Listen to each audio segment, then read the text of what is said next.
Урматтуу Москва шаарындагы мекендештер, Medical Amir клиникасы төмөнкүдөй кызматтарды көрсөтөт. Баса, бизде стоматология кызматы 24 саат бою дем алышсыз иштейт. Эң башкысы, бардык кызматтарга алдын ала жазылсаңыз, 10% арзандатуу бар. Стоматологиянын бардык кызматтары: гинеколог, уролог, хирург, травматолог, проктолог, флеболог, пластикалык хирург, терапевт, невролог, аллерголог, дерматолог, лор-врач, эндокринолог, педиатр, лечебный массаж, УЗИ, ЭКГ, тиштен рентгени. Мындай мүмкүнчүлүктү колдон чыгарбаңыз. Медицинанын ар бир тармагы боюнча кесипкөй адистер бар. Оору деген онтоодон арылып, шыпа таап кетиңиздер.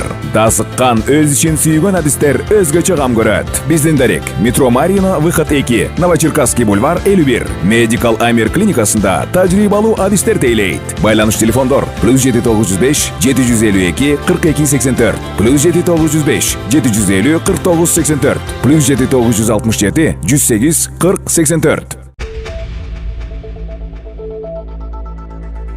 Кыргызстанга дээрлик $920 миллион которулган 4 айдын маалыматы. Январдан апрель айына чейин Кыргызстанга $923 миллион $330 миң которулганын Улуттук банк билдирди. Бул өткөн жылдардын тагыраагы 2023 жана 2022 жылдын аталган айларына салыштырганда арбын.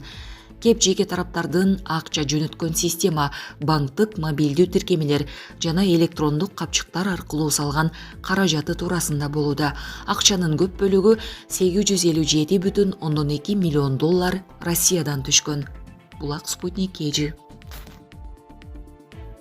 Кремль Германиянын Россия менен согушка даярданышы тууралуу айтканына үн катты.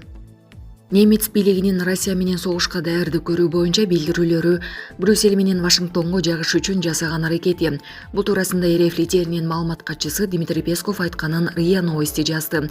Германия дүйнөлүк экинчи согуштан кийин суверендүүлүк менен өз алдынчалуулуктун жоктугунан жабыр тартты. Бул таңкыстыктан кийин Германия бийлиги албетте Брюссельге жакканга аракет жасайт. Вашингтондук парткомдун көңүлүн алып, НАТОдогу Столтенбергке да жагуу керек деген Песков. Андыктан Германия бийлиги чыга калып эле жарыша ар түрдүү деңгээлдеги билдирүүлөрдү жасап жатат. Элестетсеңиз, кандай чарпылып жатышат. Ошондуктан булардын позициясы жеңил эмес деген белгилеген маалымат катчы. Аяктап бараткан жумада коргонуу министри Борис Писториус Германия 2029 жылга чейин Россия менен согушка даярданыш керек деген. Президент Владимир Путин эл аралык ири маалымат агенттиктеринин жетекчилери менен жолугуп жатканда Россиянын НАТОго кол салууга ниети жоктугун белгилеген эле.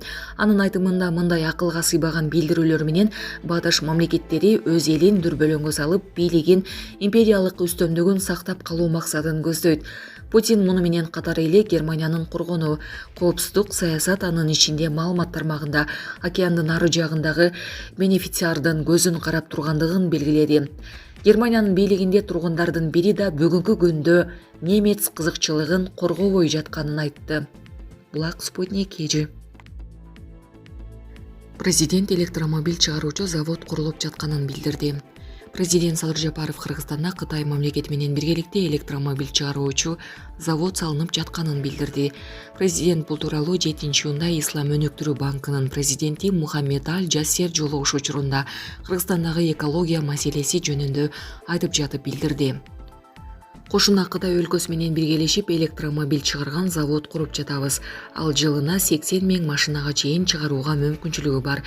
Өлкө боюнча эски, абаны булгап жаткан машиналарды топтоп, айырма баасын өлчөп, 10-15 жылга электромобиль беребиз. Кыргызстанда бүт электромобилге өткөрүү планыбыз бар. Ушул жылдын аягына же кийинки жылдын башында ишке ашырабыз, деди президент. Быйыл февралда кытайлык China Hubei Sui Group компаниясы жергиликтүү ишкерлер жана Кыргыз өкмөтү менен бирге Чүй облусунда электромобиль чыгаруучу заводдун курулушун баштаган. Заводдун пайдубалын төшөгө президент Садыр Жапаров да катышкан. Компания алгачкы унааны быйыл чыгара баштоо убадасын берген.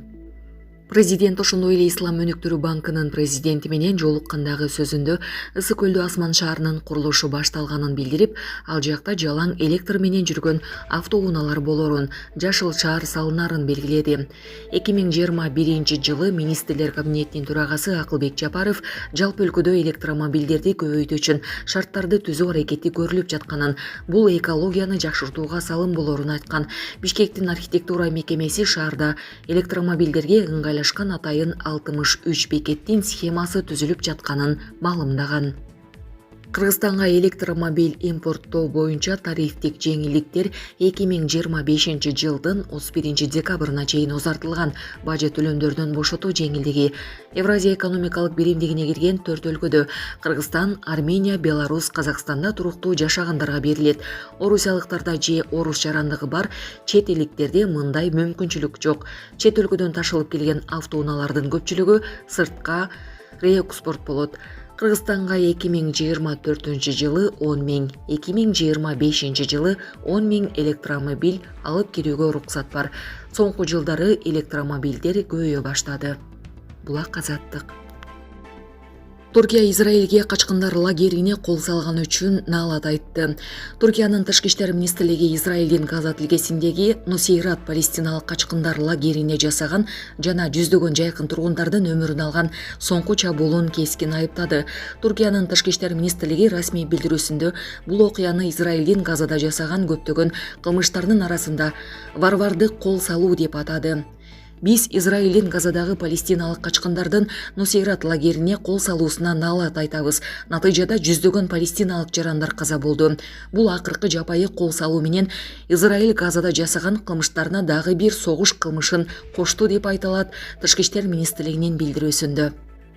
Түрк бийлиги ошондой эле эл аралык уюмдарды өзгөчө буунун коопсуздук кеңешин өз милдеттерин аткарууга жана Израилдин аскердик кылмыштарын токтотуу үчүн чараларды көрүүгө чакырды.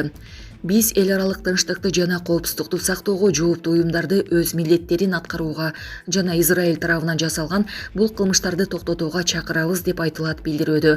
Буга чейин Израиль армиясынын басма сөз кызматы Газа тилкесинин борбордук бөлүгүндөгү Нусейрат аймагында атайын операция жүрүп жатканын, анын натыйжасында 4 израилдик кайтарылганын жарыялаган. Өз кезегинде Газадагы маалымат каражаттары менен байланыш бөлүмү Нусейраттагы операция учурунда 210 палестиналык набыт болуп, 400дөн ашуун жарадар болгонун кабарлады. Алардын көбү балдар жана аялдар. Булак Супер Кежи. Бишкекте дагы бир жаңы автобус кырсыкка кабылды. Бүгүн 9-чында Бишкекте номери 216 автобус кырсыкка учурады. Окуянын видеосу социалдык тармактарда тарады. Андагы маалыматка караганда кырсык Ак Өргө конушундагы Ашар жана Гагарин көчөлөрүнүн кесилишинде орун алган. Видеодон автобус жол четиндеги электр мамысын сүзүп токтогонун көрүүгө болот. Жеринде тез жардам менен жол кыймылынын коопсуздугун камсыздоо башкармалыгынын кызматкерлери иштеп жатат. Жол кыймылынын коопсуздугун көзөмөлдөө башкармалыгы азырынча кырсык тууралуу маалымат бере элек. Булак Супер Кежи.